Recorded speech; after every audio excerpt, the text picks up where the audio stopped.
Hi and welcome to Let's Talk Parenting. My name is Veronica Kasengo Fruitful. I'm so glad that you've chosen to watch this because this is the program where I talk about all things to do with being a great parent, and my goal is to encourage you to be the successful parent that I know you desire to be. Let me ask you a very quick question. How do you embrace culture and how do you teach it to your children? Because that's what I'm going to be talking about today.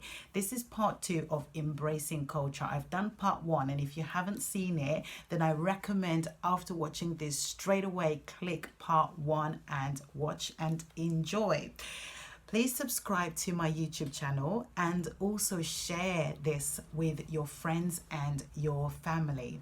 That would be really great. I appreciate that. So as I said, I'm going to be talking about embracing culture. I want to share a story about something that happened to me a while ago.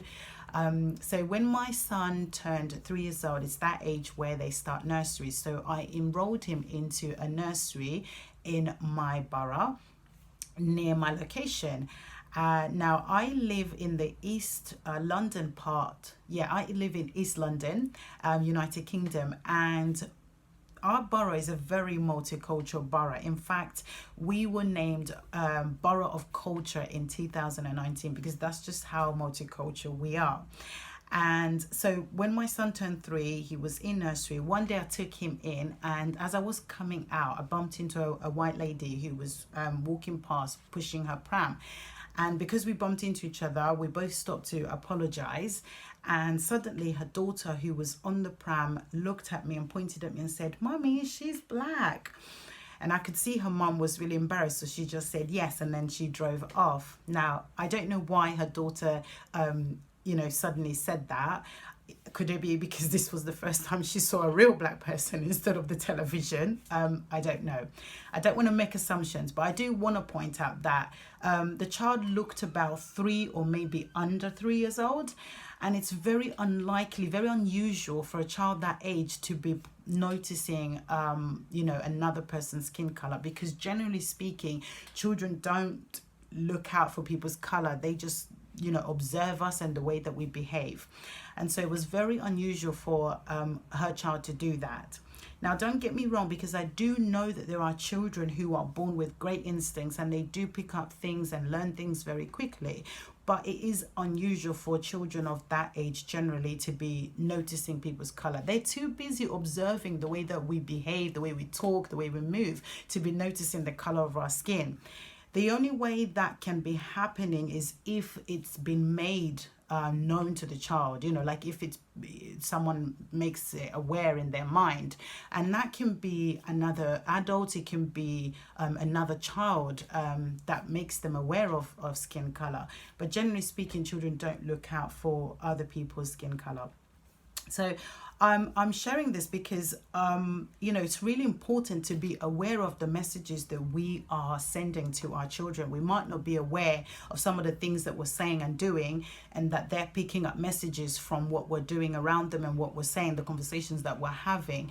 And we're at a time where race has kind of become a topic again. So it's really important to be thinking about the messages that we're sending to them, because remember, what we are giving them is what that's going to influence the way that they think and the decisions that they're going to make as they get older, like how they treat other people. So if we want our children to grow up seeing certain things as the norm, then we're going to have to take the time to teach them so that they can see it as the norm.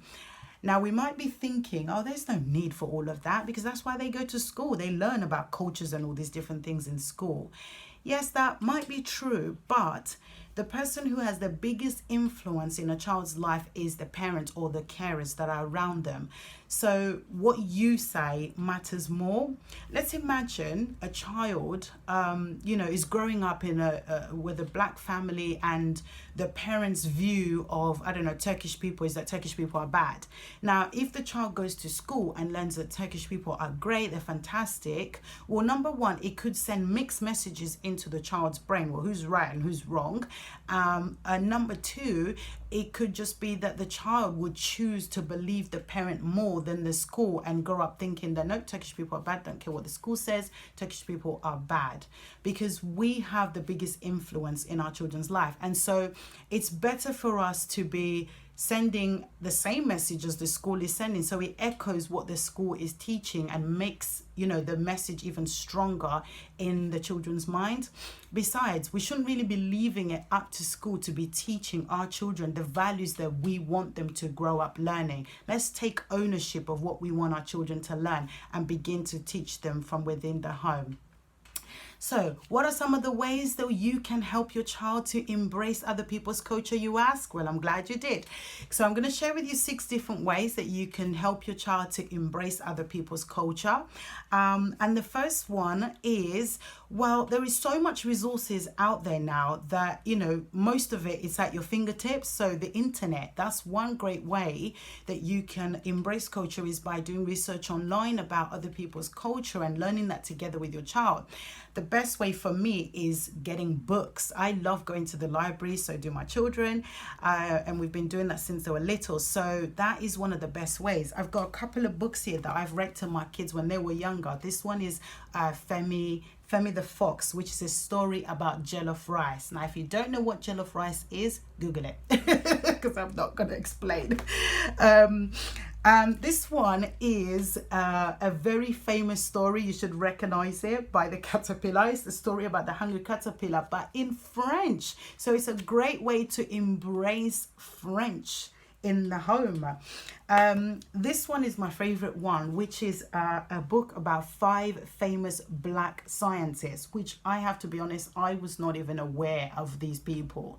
One of the things I'd love to influence is, you know, the Black History Month, because they tend to teach children so much about Martin Luther King and Rosa Parks, who are great people. I love them.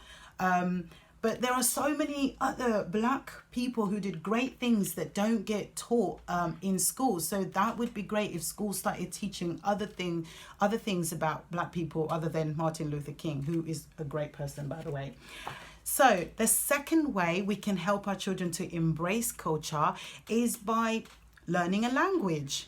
So, as I said, I've got the French book. You can get a French book. You can get a French dictionary. There's so many different ways that you can embrace culture through learning a language with your child, which is actually going to help them when they get older, job-wise. The third way you can help your child to embrace culture is by watching like world news. If you watch world news together, they can learn about what's going on in other people. Now, I know the news tends to be mostly negative, but they can ask you questions and you can take that opportunity to answer their questions, or even ask them questions about certain things, about certain things that they're hearing. What do they think? And research things together so that they can learn more than what they just saw on the news. The fourth way is traveling. Traveling is a great way to embrace other people's culture. So go to other people's country. And while you're there, please don't just stay in the holiday resort. Travel around, look at historical places, go to museums, go to markets. These are great places for children to pick up a sense of other people's cultures. Number 5 is make friends. Now let me ask you, are all your friends the same as you? All come from the same country, all speak the same language, you all meet in the same place, you all eat the same food? Let's mix it up a little bit, because what we do influences what our children do. And finally, number 6. Number 6 is, oh gosh, I can't believe I forgot number 6. Oh yes, so number 6 is to take part in events. So take part in cultural events, take part in carnivals. There's so many that goes around, especially in London. There's so much that happens in London that you can get involved in so that your children can learn about other people's culture. Well, I hope you found this very useful. Leave me a comment, because I'd love to know what you currently already do to help your child to embrace culture. I appreciate you watching this. Remember to share it with others and subscribe to my YouTube channel. I appreciate you so very much. Have a fantastic week. I'll see you next time. Bye.